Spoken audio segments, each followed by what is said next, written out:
주 예수들은 우리의 구주가 되십니다. 박지사님 어떻게 나오셨어요? 차 나왔나요? 아이고 빨리 나오셨네. 다른 걸로. 우리 다 같이 신앙 고백 드림으로 7월 12일 수요일 새벽 예배 드리겠습니다. 나는 전능하신 아버지 하나님, 천지의 창조주를 믿습니다. 나는 그의 유일하신 아들, 우리 주 예수 그리스도를 믿습니다. 그는 성령으로 잉태되어 동정녀 마리아에게서 나시고 본디오 빌라도에게 고난을 받아 십자가에 못 박혀 죽으시고 장사된 지 사흘 만에 죽은 자 가운데서 다시 살아나셨으며 하늘에 오르시어 전능하신 아버지 하나님 우편에 앉아 계시다가 거기로부터 살아있는 자와 죽은 자를 심판으로 오십니다. 나는 성령을 믿으며 거룩한 공교회와 성도의 교제와 죄를 용서받는 것과 몸의 부활과 영생을 믿습니다. 아멘. 찬송가 338장 네 줄을 가까이 하게 하려 함은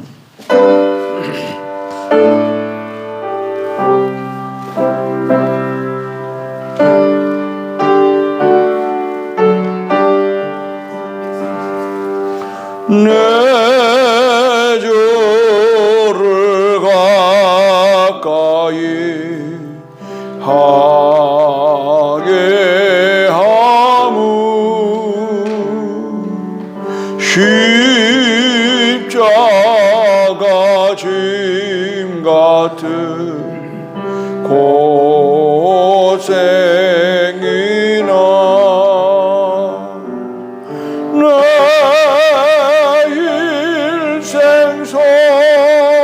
소원은 늘 찬송하면서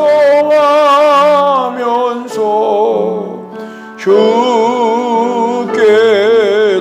나가기 원합니다.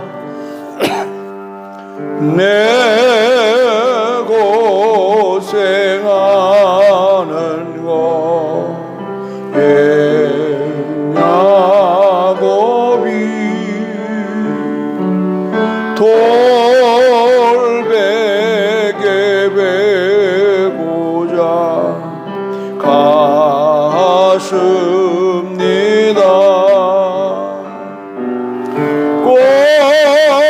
꿈에도 소원이 늘 찬송하면서 주께도 나가기 원합니다.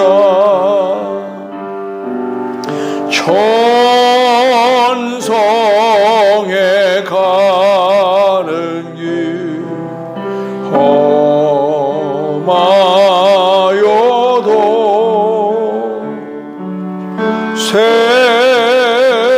생명길 되나니 은혜로다. 천사 날 부르니 늘 찬송하면서 주께도 나가기 원합니다.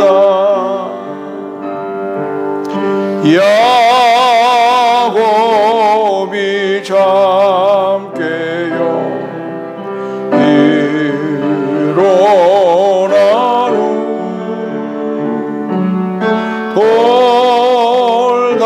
돌단을 쌓은 것 본받아서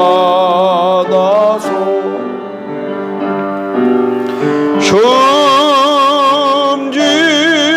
때 되도록 늘 찬송하면서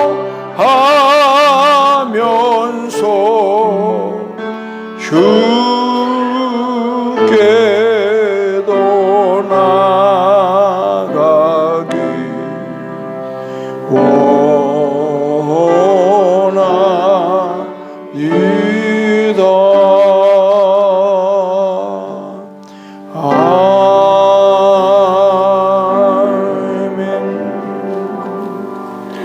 오늘은 열왕기하 16장 5절로 14절의 말씀 함께 은혜를 나누도록 하겠습니다.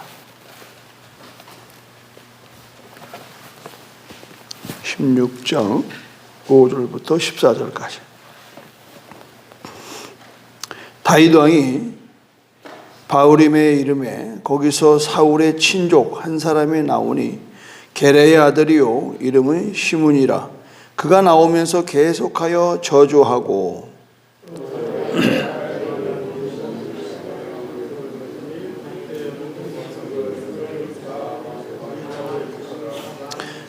시므니가 저주하는 가운데 이와 같이 말하니라. 피를 흘린 자여 사악한 자여 가거라 가거라.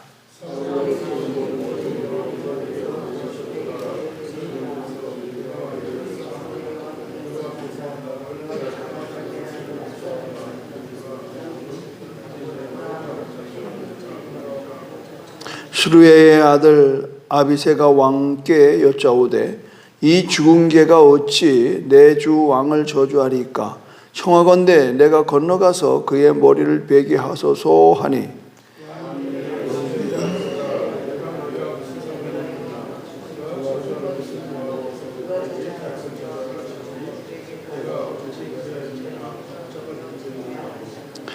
또 다윗이 아비새와 모든 신하들에게 이르되 내 몸에서 난 아들도 내 생명을 해하려 하거든 하물며 이 베냐민 사람이랴. 여호와께서 그에게 명령하신 것이니 그가 저주하게 버려두라.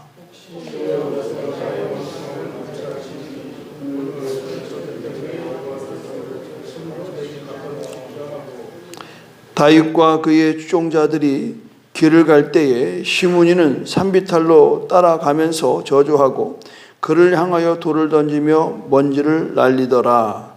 왕과 그와 함께 있는 백성들이 다 피곤하여 한 곳에 이르러 거기서 쉬니라. 아멘.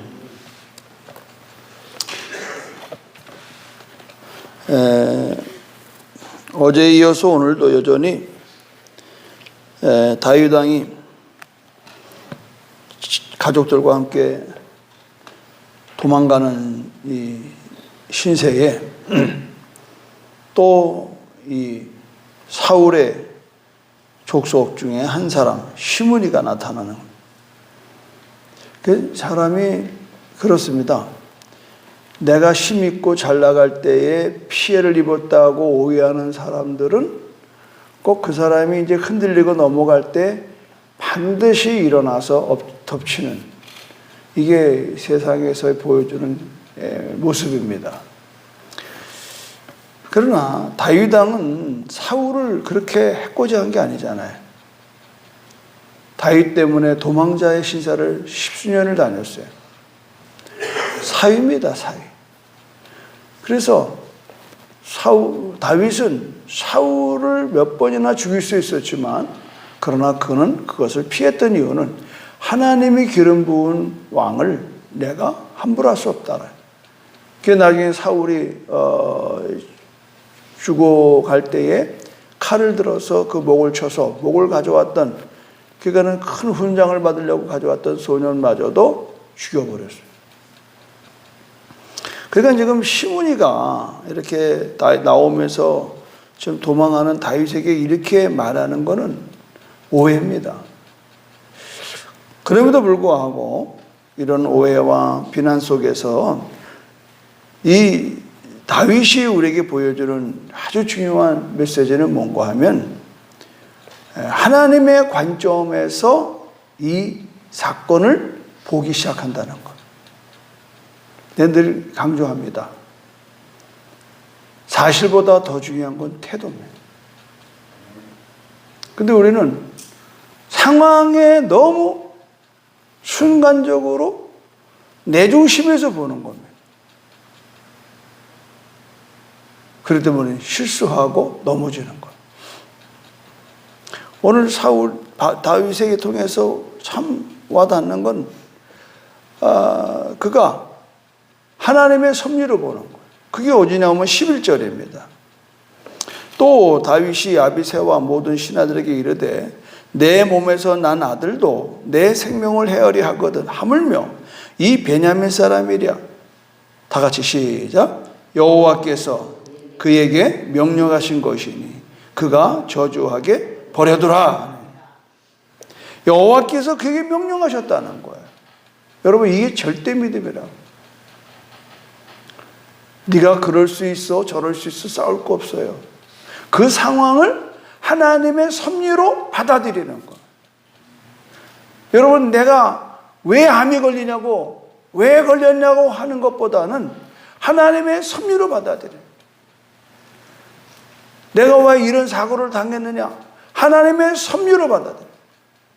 어떠한 상황에서도 그 상황을 분석하고 누구 때문에 이렇게 됐느냐? 우린 상황이 딱 분석되면 세상의 법은요, 누가 잘못했느냐가 판가름나.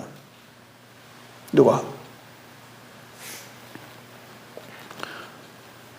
여러분, 오늘 다윗을 통해서 참 어제는 아무 생각 없이 이 누구예요? 재산을 무비보셋 것을 내가 가져라 이런 상황으로 갔어요. 그러나 오늘은 또 상황이 달라요. 그러니까 다윗이 정신이 없는 거예요. 왔다 갔다 하는 겁니다. 뭐 이해하십시오, 여러분. 갑자기 반란이 나서 그것도 아들한테 반란을 당하는데 그거 제정신이겠어요, 왕이. 또 이 다윗이 이쯤 되면요, 좀 상당히 나이가 들은 나이입니다, 여러분. 그럼에도 불구하고 다윗은 놓지 않는 겁니다. 하나님의 섭리를 놓지 않는 것. 그러니까는 계속해서 얘기는 그거 아닙니다. 이 상황 속에서 지금 내 아들도 내 몸을 해하려고 저렇게 난리치는데 뭐 베냐민 사람이 내게 그러는 거, 이것도 하나님의 섭리다. 하나님이 그에게 명령하신 것이다. 그러니까 그가 저주하게 내버려 두어요. 이걸 오늘 여러분이 꼭 붙드셔야 돼요. 하나님께서 하셨다 그러나 하나님이 허락하셨다. 예수님도 이런 말씀하셨어요. 참새 한 마리가 땅에 떨어지는 것은 하나님이 허락하지 않으면 할 수 없다라고. 이 절대적인 믿음이에요. 하나님의 섭리. 내가 무슨 일을 겪었느냐? 여기에 포커스를 맞추지 말고, 왜 이런 일이 생겼냐고 맞추지 말고, 이 일을 통해서 하나님은 나에게 무엇을 원하는가? 그거를 볼 수 있어야 돼요. 그렇게 되면 우리의 삶이 그렇게 오도방정 떨지 않아요. 다 우리는 뭐 남일까지 참견해가지고 뭐 사내 죽네 큰일 났네 뭐. 숲속에 토끼가 낮잠 자다가 밤알이 뚝 떨어졌잖아요. 정수리를 맞았어요. 화들짝 놀랐습니다. 순간에 토끼는 겁이 많아서 지구에 종말이 온다. 그러고 그냥 냅다 뛰는 겁니다. 그러니까 다른 동물들이 왜 그래? 왜 그러니까 지금 지구에 종말이 온대. 지금 내가 지금 그걸 계시를 받았어. 그러니까 뭣도 모르고 그냥 다 뛰는 거예요. 이게 우리들의 모습이라니까.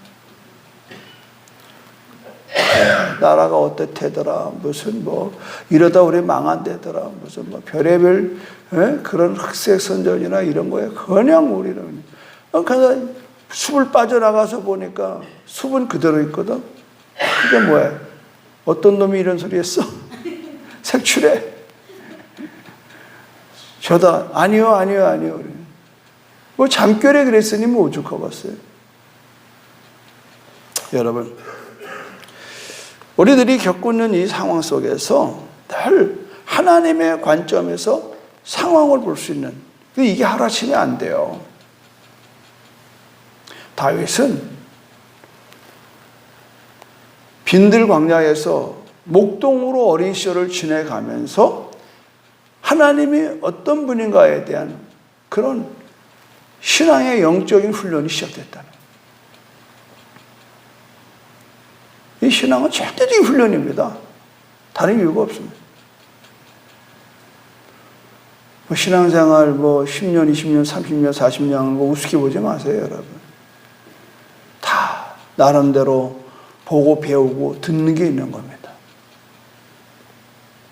어제도 목사님 모임이 있어서 이렇게 지금 제 바로 위에 레벨들이 70세 이제 넘어가신 분들 전부 다 이렇게 교체가 됐어요. 새 목사로 다 40대, 빨라도 50대 초반.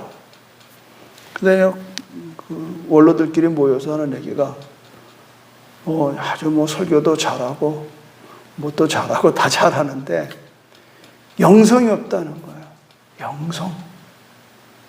죽어라 기도가 없더라는 거예요. 그래서 막 한탄을 하더라고. 그래서 내가 그랬어요. 누구는 처음부터 그런 거 있습니까? 엎치고 뒤치고 하면서 배워나가. 그들도 우리 나이 되면 다 노련해집니다. 걱정하지 맙소게. 그러니까 꽉꽉 웃더라고. 사실이 그렇잖아요. 이제 신앙 나와가지고 부목사 하다가 이제 담임 목사 어떻게 왔는데 한편으로는 대견하고 한편으로는 그것도 얼마나 부담스럽겠어. 그러니까 우리 원로들이 할 거는 기도하는 일밖에 없다. 잘하라고 두드려주는 일밖에 없다. 그들이 어느 교회 누가 어떻고도 이게 뭐.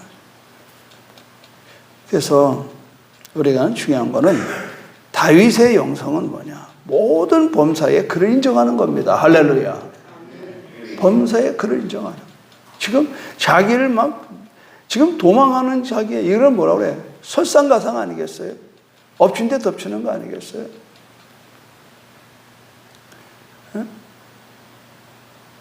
이 상황에 말이죠. 이런 놈이 또 나타나서 그냥 악담을 해야 되냐. 야, 가서 쳐라. 이렇게 할 텐데 치겠다는 것도 말리잖아요. 치겠다는 것도. 그런데 말이 재밌어. 신하들에게 이러는 거예요. 내 몸에서 난 아들도 내 생명을 헤아려 하거든. 난 오늘 이게 눈에 들어오더라고. 내 몸에서 난 아들도 나를 헤아려고 하거든. 하물며 남이 오죽하냐 이 말이에요. 이게 인생의 실제입니다. 지금 돈 좀 있는 부모들이요, 참 스트레스 많이 받아요. 아들들이 그 돈을 노려가지고 살인까지 하고 있잖아요. 그러니까 갑자기 아들 오면 겁난대요. 뭐 사가지고 오면 못 먹겠다는 거예요. 이게 무슨 짓이냐고. 이런 걸 보고요. 돈이 왼수예요. 아들이 왼수가 아니라 돈이 왼수.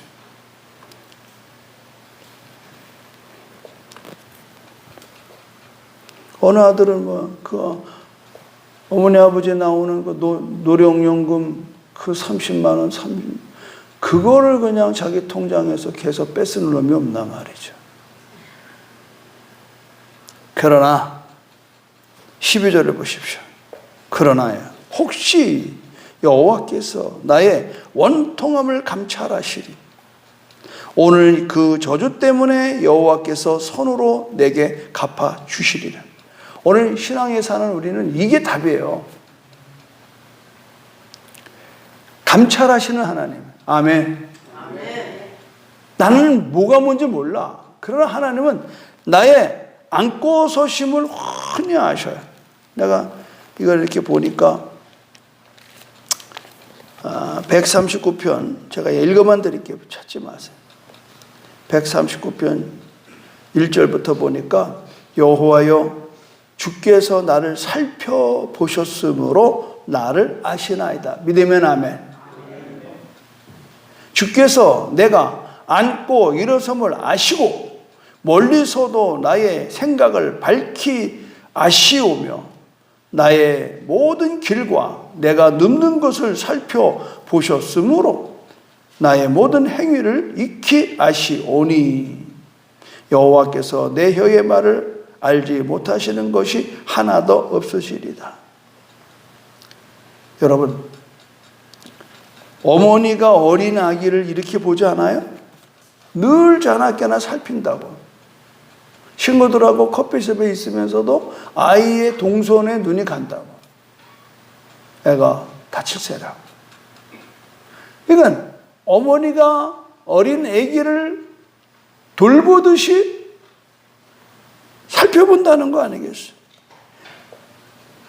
감찰한다는 거예요. 감찰. 감시하는 게 아니에요. 감시는 나쁜 건 나쁜 짓을 하나 그래요. 감찰은요, 매사에 범사에 하나님이 우리를 주목한다는 겁니다. 그래서 내가 원통함을 당하면 선으로 갚아주시는 하나님인 걸 믿으시기를 바랍니다, 여러분. 사랑하는 성도 여러분, 하나님의 전지전능하심을 믿으십시오. 오늘도 이곳에 앉고 서는 하나님이 우리를 보시는 걸 믿으시기를 바랍니다. 그러니까 멀리서도 나의 생각을 밝히 아신다는 것. 그러니까 하나님이 다윗을 복을 안 주겠냐고. 야, 저 아들이, 저 사람이 저렇게 나에 대한 철저한 믿음이 있구나. 지금 그런 불행한 가운데서도 나의 원통함을 감찰하시는 누가? 여호와께서. 그러면서 여호와께서 손으로 갚아주지 않겠느냐. 지금 내가 악을 악으로 갚는 거를 하나님이 원치 않아. 악을 손으로 갚는 거예요. 나중에 나옵니다만 신문이가 죽습니다. 또 제가 목회를 하는 가운데 왜 이런 일 저런 일 없겠어요. 그냥 이 산지에 넘어갈 만한 그런 위기도 있었어요. 사기를 당할 정도로. 그럼에도 불구하고 하나님은 아시더라고. 문제는 이런 악함을 손으로 갚을 수 있는 믿음이 필요한 거예요. 그리고 하나님의 섭리는 뭐냐? 깨달으겠어요. 목사는 스스로 교회를 옮길 수 없다는 사실을 그때 깨달았어요. 교인들이 옮기는 게 아니에요. 하나님이 보낸 곳을 사수하는 게 목사예요.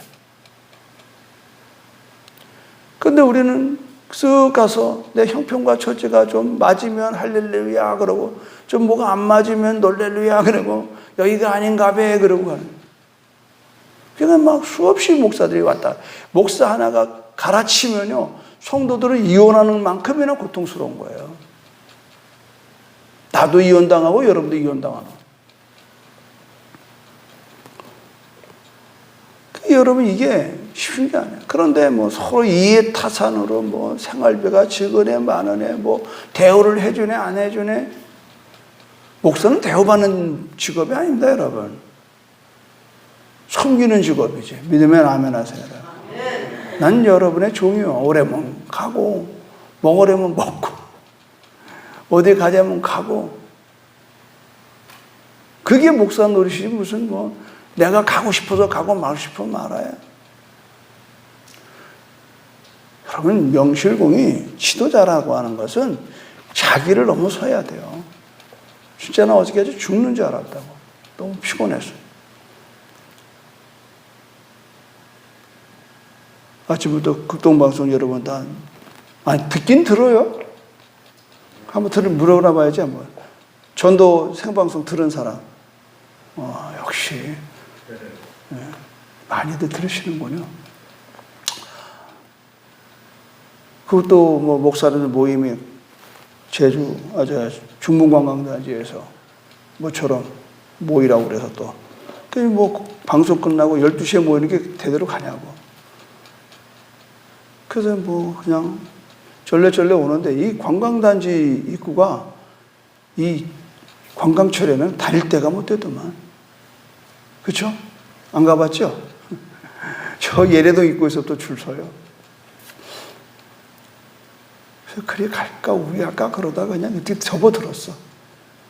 관광단지 입구쯤인데 뭐 줄이 쫙 서 있는 거예요. 근데 모이라는 장소가 이제 식당에서 밥들을 잡숫고 이제 커피 먹는 대로 오라는 거예요. 거기가 처음 생소해. 바다다 하는데 바다다 카페. 그 바닷가에 그렇게 좋은 데가 있긴 하지만 거기 그런 데다 걸쳐놓나 몰라요. 알면 내가 그냥 찾아간대. 중목바닥에서도 바다다 카페를 내가 모르는 거예요. 최근에 생긴 거예요. 그럼 어떻게 해?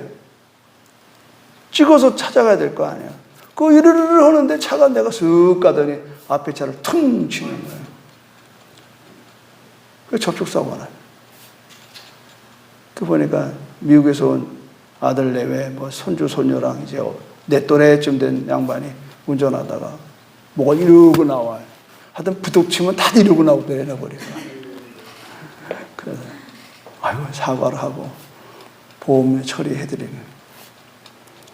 그래서 또 내가 또 문자를 또 해서 저는 제주 순복교회 박명일 목사입니다. 부득이 모처럼의 즐거운 여행을 이렇게 불편히 돼서 너무 죄송합니다. 보험 처리 다 해놨으니까 혹여 나라도 불편하시면 서울에 가셔서 치료받으십시오. 그래서 내 차는 그냥 번호판만 찌그러졌어요. 근데 번호판 내 차 봤어요? 그 맨날 때탄 것이 검무축축한 거. 아무리 닦아도 안 닦아져요. 그래서 요 앞에 그 공업사를 갔더니 목사님 요것만 고장난 것 같으니까 이거는 돈 들이지 말고 번호판 바꿔주는 데가 있대. 거길 갔어요. 그때 그분도 하는 말이 시청에 가서 이 번호판이 애당초부터 불량이래. 필름이 잘못된 거래. 그러니까 양쪽 다 교체하는 거를 이렇게 내가 써줄 테니까 받아서 허가서 받으래. 거기 하나 바꾸는데 3만 원이래. 그렇다고 앞뒤를 다 바꿔. 뒤가 멀쩡한데 왜 바꾸냐 그러니까 아니래. 이게 불량이래. 불량. 번호판도 불량이 있네. 그렇다고 무료로 바꾸게 돼 있대. 그건. 얼떨결에 지저분한 번호판이 새로 바뀌었습니다. 참나 알다가도 모를 일이야. 그런데 내가 그런 정보를 어떻게 알아요? 이상하게 또 번호판만 망가졌어. 그래서 내가 하나 깨달은 것입니다. 언제부턴가 내가 자꾸 조바심으로 어디 갈 때 또 뭐 할 때 자꾸 차 안에서 전하는 습관이 생겼어요. 차 안에서. 그래서 내가 이러면 안 되는데 생각을 해도 그게 습관이에요. 물론 어제 같은 거는 부득이 이제 어딘가 하고 그걸 이렇게 누르다가 이거 치다가 그냥 차 부딪혔는데 제가 오늘도 새벽에 일어나서 하나님 앞으로 절대 차 안에서 전화 안 하겠습니다. 아멘. 예. 네. 그 조그만 접촉사고로 내 평생에 앞으로 절대 차 안에서. 그러니까 내가 전화 안 받으면 목사님 운전하는구나 라고 생각하시면 됩니다. 물론 이게 카폰으로 나온 게 있지만 이게 우리가 자꾸 나이 먹으니까 이거 신경 쓰다가 그냥 부딪히는 거예요. 여러분 불편한 일이 생겼어. 그걸 어떻게 바꾼다? 내가 유익으로 바꾸는 거야. 아멘. 유익으로 바꾸는 거야. 근데 뭐 어쩌고 저쩌고 그럴 거 없어요. 항상 하나님은 악을 선으로 바꾸시는 거예요. 어떤 상황에서도. 이건 여러분들이 지금 이런 고난에 있을 때도 하나님이 허락하셨다 그러면 끝나는 거예요. 아멘. 고난이 내게 유익으로 만드신 하나님을 찬양하기를 바랍니다. 저 사람이 나를 해코지하고 그 해코지 때문에 내가 성숙해진다고. 살아보니 그렇더라고요. 정말 내가 잘못한 것도 없이 오해받고 원통한 일을 당해요. 그러나 오늘 나는 다윗이 이걸 경험했어요. 나의 원통함을 감찰하시니 오늘 그 저주 때문에 여호와께서 선으로 내게 갚아주시리라. 갚아주시리라. 그러니까 어떤 상황이라도 그게 크고 작은 모든 것들을 여러분 하나님의 관점에서 보면 버릴 게 없는 줄로 믿습니다. 여러분. 나는 왜 이런 얘기를 자꾸 오픈하냐? 여러분들도 똑같은 일 당하잖아요. 자식 때문에 힘들어, 돈 때문에 힘들어, 건강 때문에 힘들어, 되는 노릇도 없어. 그러니까 자꾸 원망하면 원망이 계속 반복되는.